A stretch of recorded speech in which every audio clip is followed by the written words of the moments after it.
113 magical 114 BJP आगे निकली।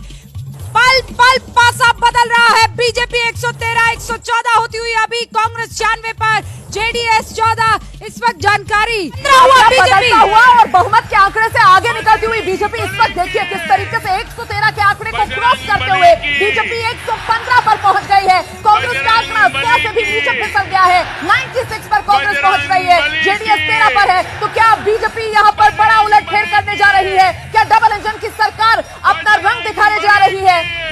115 पर बीजेपी। बजरंग बली की और मोटरसाइकिल से चलने वाले जो पत्रकार थे, आज वे सब पत्रकार जो है 200 300 करोड़ के मालिक बन बैठे हैं। तो जो पैसा देने वाला है जब उसकी दलाली कर रहे हैं और वही हार रहा है, तो कहीं ना कहीं इन लोगों के पेट में मरोड़ तो मचना है। और इसलिए रूबिका लियाकत जब कांग्रेस बढ़ रहा था आगे तो बहुत शांत हो जा रही थी, और जब बीजेपी आगे बढ़ रहा था तो बीजेपी करके चिल्ला रही थी, उछल रही थी, कूद रही थी। कर्नाटक में स्थिति बद से बदतर हो गई। तो जब ये कह रहे हैं कि ईवीएम का रोना मत रो, तो आप भी कृपया करके ये मत बोलिएगा कि बहुत ज्यादा लहर चल रहा है, हवा चल रहा है, तो बीजेपी आगे चल रहा है, तो मोदी जी का बहुत नाम है। क्योंकि जो डंका बज रहा था मोदी जी के नाम पे, वो डंका हम लोगों ने देख लिया कर्नाटक के चुनाव में कि वे लोग 66 सीट पे आके सिमट चुके हैं। इससे पता चल गया लहर क्या है। तो हम लोग पत्रकार महोदय ईवीएम का रोना नहीं रोएंगे। वे लोग भी ये ना कहें कि बहुत बड़ा जो है मोदी का लहर चल रहा है।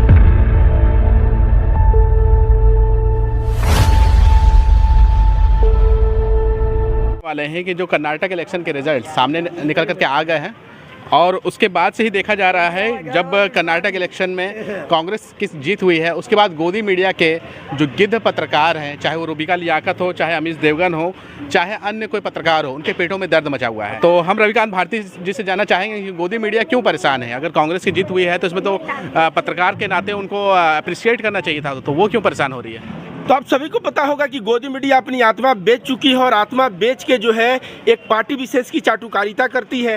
तो जो व्यक्ति जो है पैसा देता है, मोटा रकम देता है, जो स्कूटी से और मोटरसाइकिल से चलने वाले जो पत्रकार थे, आज वे सब पत्रकार जो है 200 300 करोड़ के मालिक बन बैठे हैं। तो जो पैसा देने वाला है जब उसकी दलाली कर रहे हैं और वही हार रहा है, तो कहीं ना कहीं इन लोगों के पेट में मरोड़ तो मचना है। और इसलिए रूबिका लियाकत जब कांग्रेस बढ़ रहा था आगे तो बहुत शांत हो जा रही थी, और जब बीजेपी आगे बढ़ रहा था तो बीजेपी करके चिल्ला रही थी, उछल रही थी, कूद रही थी। रूबिका लियाकत जो है वो ट्वीट करते हुए लिखती हैं, वैसे तो लोकतंत्र, ईवीएम, न्यायपालिका वगैरह पर कर्नाटक नतीजों के बाद स्टैंड बदलेगा ना। यानी कि वो सवाल खड़ा कर रही हैं कि जो लोग ईवीएम पे सवाल खड़ा करते थे और लोकतंत्र पे सवाल खड़ा करते थे, न्यायपालिका पे सवाल खड़ा करते थे, कर्नाटक में कांग्रेस की जीत के बाद वो लोग जो है चुप हो जाएंगे और बोलेंगे कि सब कुछ सही चल रहा है। देखिए, जब ये कह रही हैं कि अब ईवीएम का रोना कोई नहीं रोएगा, लोकतंत्र खतरे में है, कोई नहीं बोलेगा, तो मैं भी इनसे बोलूंगा कि ये भी अब नहीं बोलेंगी कि मोदी का लहर चल रहा है। क्यों? क्योंकि गोदी मीडिया पे ही एक कांग्रेस का कार्यकर्ता आके बोल रहा है कि मोदी जी जहां जहां स्पीच, जितना स्पीच दिए हैं, वहां पे उनको सबसे कम वोट मिला है, और जो है परिणाम जो है कांग्रेस के पक्ष में गया है। तो मैं तमाम लोगों को देखा कि ये गोदी मीडिया के एंकरों को कि ये लोग धन्यवाद दे रहे थे कि मोदी जी का। तो समझ जाइए कि रूबिका लियाकत जो है और जो भी गोदी मीडिया पत्रकार है, उनका इंटेंशन क्या है और जनता क्या चाहा, वो सब कुछ हम लोगों के सामने है। अब जो है क्या ईवीएम के ऊपर सवाल तो खड़ा नहीं होगा? क्योंकि ईवीएम तो बड़ा सवाल खड़ा होता था जब भारतीय जनता पार्टी जीती थी। देखिए, ईवीएम के ऊपर सवाल हम लोग नहीं खड़ा करेंगे, लेकिन उनको भी मानना पड़ेगा कि बीजेपी का लहर नहीं है, मोदी का लहर नहीं है। क्योंकि कर्नाटक में स्थिति बद से बदतर हो गई। तो जब ये कह रहे हैं कि ईवीएम का रोना मत रो, तो आप भी कृपया करके ये मत बोलिएगा कि बहुत ज़्यादा लहर चल रहा है, हवा चल रहा है, तो बीजेपी आगे चल रहा है, तो मोदी जी का बहुत नाम है। क्योंकि जो डंका बज रहा था मोदी जी के नाम पे, वो डंका हम लोगों ने देख लिया कर्नाटक के चुनाव में कि वे लोग 66 सीट पे आके सिमट चुके हैं। इससे पता चल गया लहर क्या है। तो हम लोग पत्रकार महोदय ईवीएम का रोना नहीं रोएंगे। वे लोग भी ये ना कहें कि बहुत बड़ा जो है मोदी का लहर चल रहा है। जब कर्नाटक इलेक्शन के रुझान सामने निकल करके आ रहे थे और बीजेपी जो है एक वक्त थोड़ी सी बढ़त बनाई थी, और एबीपी न्यूज़ चैनल पर रूबिका लियाकत मौजूद थी, तो वो इस प्रकार से खुश हो रही थी कि जैसे लगता है कि उनके घर के पार्टी जीत रही हो। वो एक पत्रकार थी, पत्रकार के रूप में वो खबर करती हैं, लेकिन वो चीखने चिल्लाने लगी जब भारतीय जनता पार्टी जीतने लगी, और जैसे ही भारतीय जनता पार्टी हारती है वो चुप हो जाती है। ऐसा क्यों हुआ?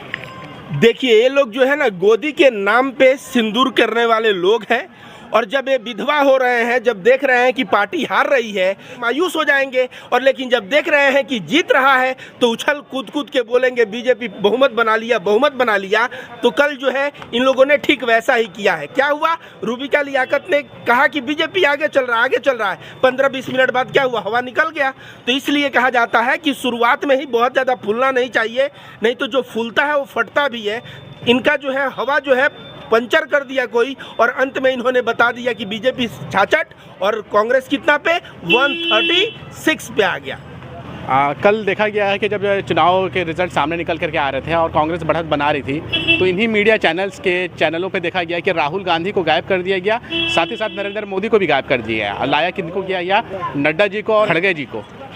देखिए, नरेंद्र मोदी को गायब कर दे अगर हार रहे हैं, तो राहुल को गायब कर दे अगर राहुल जीत रहा है, तो ताकि राहुल का नाम ना हो पाए, राहुल गांधी का, और मोदी का नाम खराब ना हो पाए। तो ये लोग कितना भी अपना नाम बचाए, लेकिन मैं लिख के देता हूं पत्रकार महोदय, कर्नाटक से शुरू हो गया है। अब जो है इन लोगों की उल्टी गिनती है। अब कोई भी इमेज बचा के भी नहीं बचा पाएगा, और इमेज खराब करके भी राहुल गांधी का कोई इमेज खराब नहीं कर पाएगा।